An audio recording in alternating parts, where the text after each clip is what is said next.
Voy a presentar al diseñador gráfico Juan Moreno Rodríguez. Juan Moreno es diseñador gráfico. Estudió en la Universidad La Salle, también fue docente varios años y estuvo también en la Universidad de Londres, en La Salle de Pedregal y ahora en la UAM Azcapotzalco. Juan no nada más es un diseñador excelente, sino también un ilustrador. Todas las imágenes que tenemos de los coloquios se las debemos a Juan.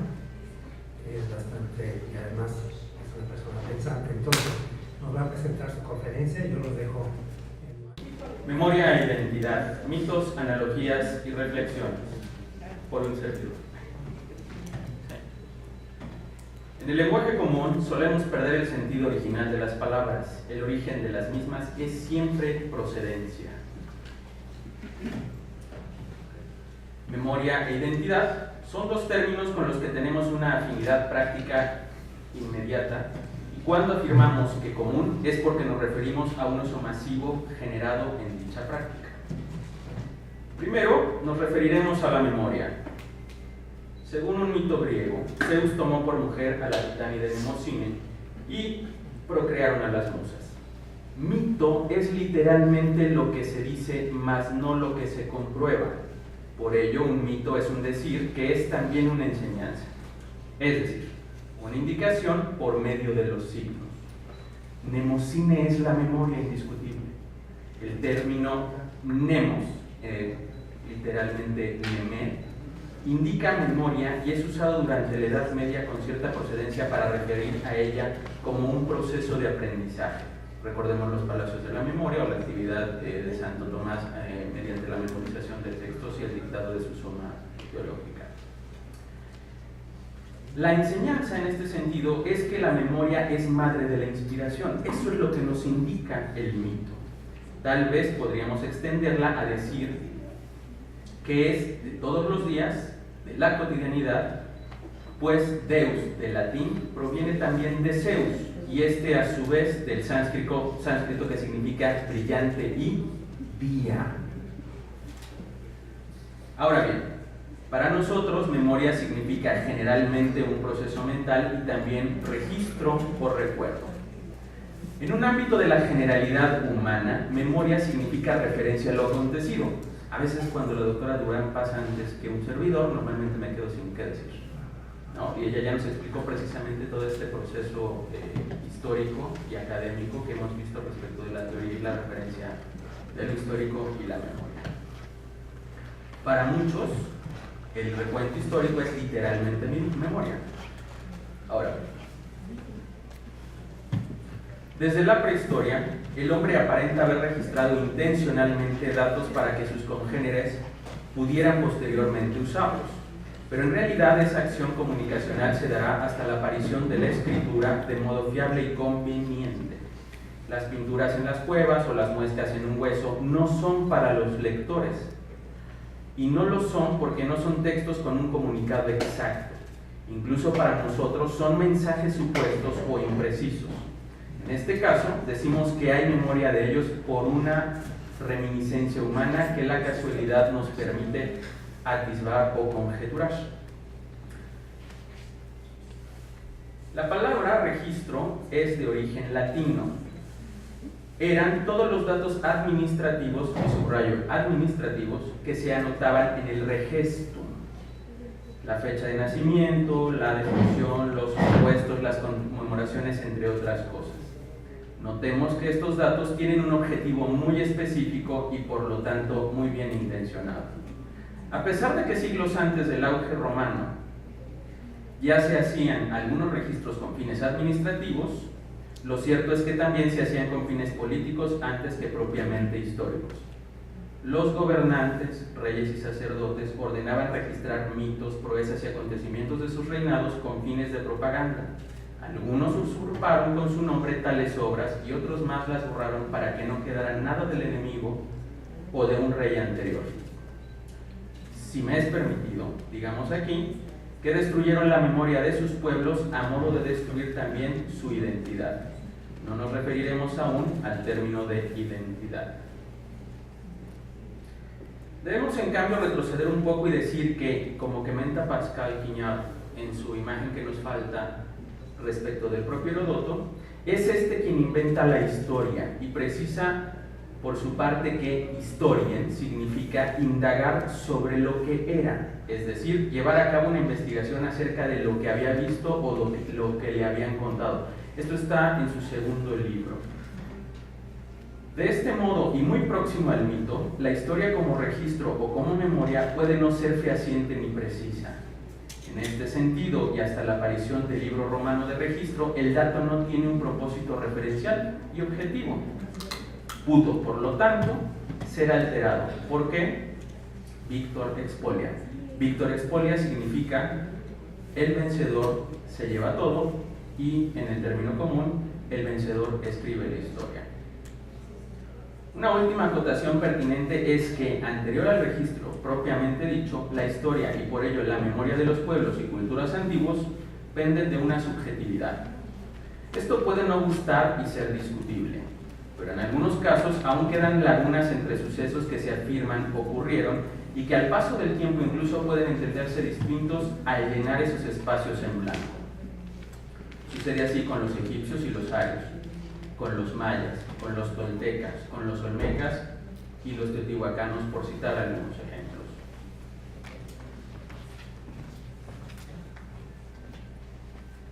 La palabra recuerdo, a la que también asociamos con memoria, en latín significa traer al corazón de nuevo.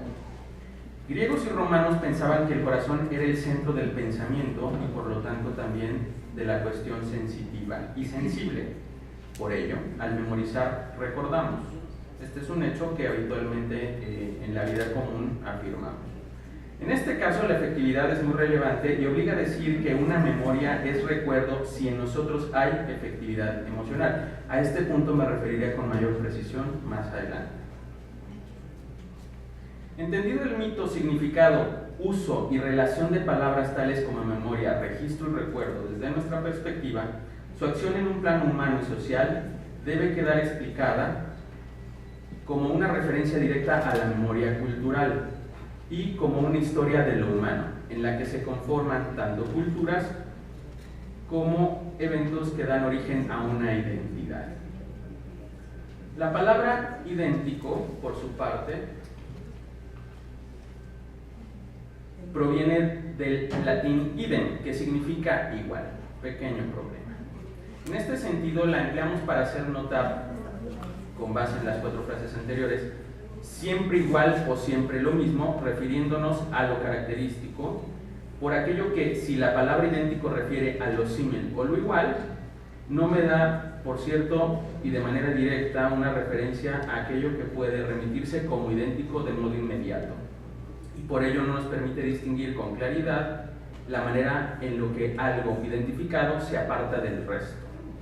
Idem, originalmente, tiene el sentido de la similitud o el parecido.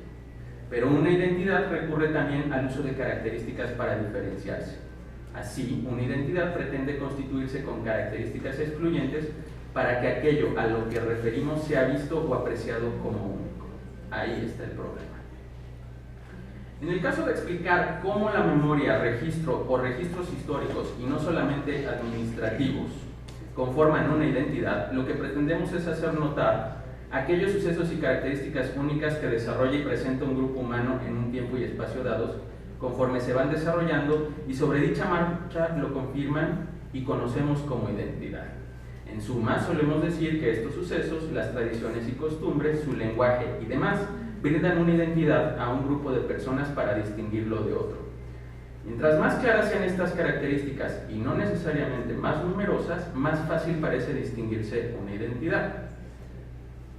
Si existe confusión, pérdida o alteración de una de esas características, si no podemos reconocer o establecer una relación entre ellas o de uno de esos datos o memorias, la identidad se altera o pierde. Por lo tanto, no se puede tampoco identificar.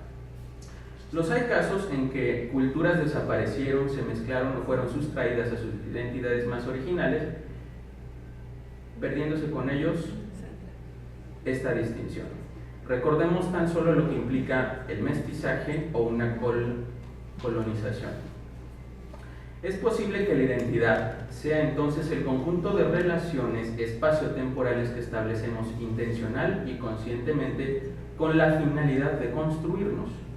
Sin dicha intencionalidad, desaparecemos en el tiempo personal y socialmente, o cuando menos quedamos abrumados. En la intencionalidad debemos aprovechar la abstracción y ordenamos propositivamente, a propósito. La palabra pro significa a favor. Hasta ahora solamente hemos dado un enfoque general de lo que memoria e identidad resultan en el ámbito humano y pueden no notarse con facilidad las analogías que se producen en nuestra particularidad como individuos y como personas. En resumen, la memoria es un aglutinante de los eventos y da pie a la identidad. Sin ella estamos estancados en el tiempo. Apenas terminado el siglo XX, no se había podido demostrar científicamente de modo fiable cómo la memoria y la identidad puedan estar relacionadas entre sí y de qué modo a nivel individual, es decir, personal. Para cada una de las personas, la valoración de la memoria puede pasar como una acción fisiológica puramente mental o práctica y además obviarse. ¿Por qué memorizamos? ¿Cómo lo hacemos? ¿Por qué podríamos afirmar que la memoria conforma la identidad de una persona? Primero, Borges, en su cuento Funes el Memorioso, relata el cómo un hombre es capaz de recordarlo todo. Cuidado. Recuerdo, en este caso está implicando el cómo cada memoria del individuo trae consigo una carga emocional, tal cual el significado original de la palabra. Cosa curiosa, el mismo Borges era un memorioso. Según su viuda, María Kodama, él podía dictar de memoria un texto visto hace años para así poderlo redactar. Como cuento, Funes el Memorioso anticipa el registro de casos clínicos de individuos que podían o pueden, pues aún existen, recordar gran cantidad de datos o incluso todo. Clínicamente, es una palabra que indica que desde un punto de vista médico, científico, psiquiátrico y por lógica objetivo, llaman la atención por cómo la memoria no solo es efectiva sino extraordinaria. En un caso como el de Solomon Sherezetsky, quien recordaba listas, aparece una capacidad extraordinaria para enumerar un listado que se le haya presentado previamente, pero el problema consistía en que él no encontraba lógica alguna en esta enumeración. Era como Funes, el problema es que no poseía abstracción alguna. Al parecer era algo retraído y esto explicaba una parte de su personalidad. Otro caso es el de Daniel Tammet. Este es un caso de 2004, me parece, quien recita de memoria los primeros 22.514 números del número pi y posee síndrome de Savant. Es un tipo de autismo de Asperger. Esto no significa que sea una persona tonta o con una depreciación mental, al contrario, en la habitualidad es una persona de un carácter afable, normal, y si usted lo viera transitando por la calle no notaría diferencia alguna de cualquier común. En estos casos la memoria no se pierde y siempre se llena, además de que no puede filtrar la información irrelevante. Esta es una idea clave. Hay otros casos. Ahora bien, inicialmente estos individuos pueden presentar rasgos de identidad cultural y personal según su condición clínica y por ello no podría afirmarse que son distintos de cualquier otra persona y a pesar de sus portentosas memorias, a menos que los veamos como eso que son, un caso específico y con cierta condición mental. Algunas de las conclusiones sobre estos sirven para poner de manifiesto cómo es que nuestra memoria funciona y cómo también, al compararse con la de otros animales, como son aves y mamíferos, se vuelve única en varios aspectos. Adelante veremos cómo esto confirma, en nuestro caso, la identidad. Mariano Sigman, que es un investigador muy reconocido a nivel mundial, neurocientífico, afirma que gracias a la tecnología ya es posible decodificar el entramado cerebral. Así, podemos saber si un paciente vegetativo tiene conciencia o no y explorar si sueña y cómo funciona su memoria. Podemos entonces afirmar que las neuronas, estas células nerviosas que no nada más se encuentran en el cerebro, sino también en la nariz, en el estómago y en algunas otras partes del cuerpo, son las encargadas, entre otras cosas, de la acción de pensar, de relacionar datos, entendidos estos como ideas y como conceptos. Las neuronas forman parte de un sistema digestivo al que llamamos mente.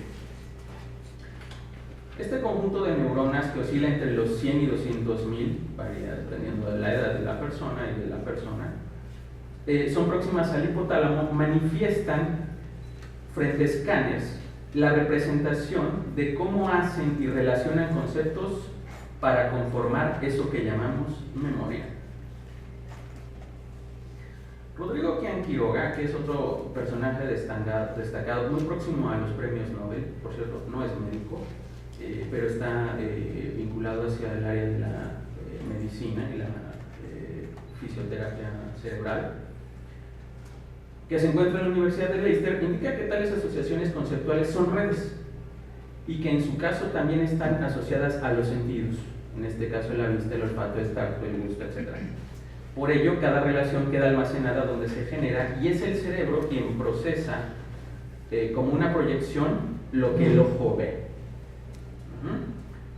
En sus palabras, lo que procesa el cerebro son significados de lo que las cosas son, ¿de acuerdo? Por una parte distingue la parte fisiológica y anatómica y por otra la parte enteramente cognitiva, intelectual y mental. No uso el término cerebral porque puede ser confuso. Un descubrimiento interesante consiste en que en el hipocampo se ayuda a crear las asociaciones de la memoria y se les consolida. Si la memoria no se ancla bien, procede a hacer una fabulación o un falso recuerdo. ¿De qué depende? De la intensidad con que el sentimiento humano trabaja como aglutinante para ello. Por eso, en eventos traumáticos, la memoria es un evento pesado. Según Gustav Spiller, las memorias de una persona promedio oscilan entre los 100, los primeros 10 años de su vida, y los 10.000 a partir de los 35. Sin la abstracción, y antes nos referimos a ello con Funes el Memorioso, la memoria es un mundo de detalles. Gracias al orden arbitrario que brinda la abstracción, la memoria no nos embrutece de datos y se limpia de lo irrelevante. Como lo demuestra la neurona Jennifer Aniston de Quian Quiroga, que él descubrió en una serie de pacientes inconscientes, y este es un evento importante de desarrollar porque a partir de esto logra establecer cómo las neuronas establecen estas relaciones, y luego el evento consciente dará formalidad al proceso de la memoria. Indica que el dato registrado sigue latente hasta que una pregunta ajena le obliga a establecer un orden para dar una respuesta determinada. Si el claustrum, que es una posición en el cerebro en donde se ha llegado a registrar la situación consciente, se activa, la memoria cumple con el objetivo de dar continuidad a la vida de una persona para que ésta pueda relacionarse en el mundo físico. ¿Cómo se comprueba? En pacientes con Alzheimer se da origen a la pérdida de datos y por lo tanto de la memoria. Esto obliga a el desencuentro de la identidad, es decir, del reconocimiento del individuo por parte de sí mismo y por parte de lo social. ¿Quién es entonces ese desconocido? Se preguntan estos familiares habitualmente de la persona con Alzheimer. La memoria puede trabajarse como se hacía en la Edad Media, con sus palacios mnemotécnicos. La memorización consciente rinde sus frutos. Se habla de personas que ya longevas conservan buen uso de sus facultades mentales gracias a la memoria desarrollada por la lectura constante. Estos son casos muy interesantes porque se afirma que la lectura es uno de los elementos facultativos para mantener activa la memoria y estos enlaces. Quian Quiroga recomienda sobre todo hacer que los niños lean, pero además de que lean, que comprendan, ¿de acuerdo? Y que además practiquen idiomas. Si no funcionara, cuando menos les permite algún nivel de sociabilización. No está de menos y por lo tanto no es contraproducente. Luego entonces, una memoria es una identidad.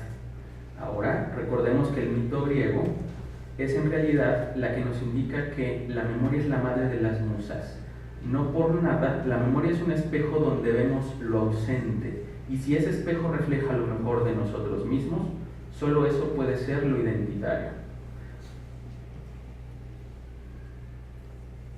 Solo en la memoria lo pasado se vive como presente y puede a manera creativa ser fantasiosa si conscientemente detectamos en ella la relación arbitraria de lo acontecido en su orden correspondiente a nosotros. Muchas gracias.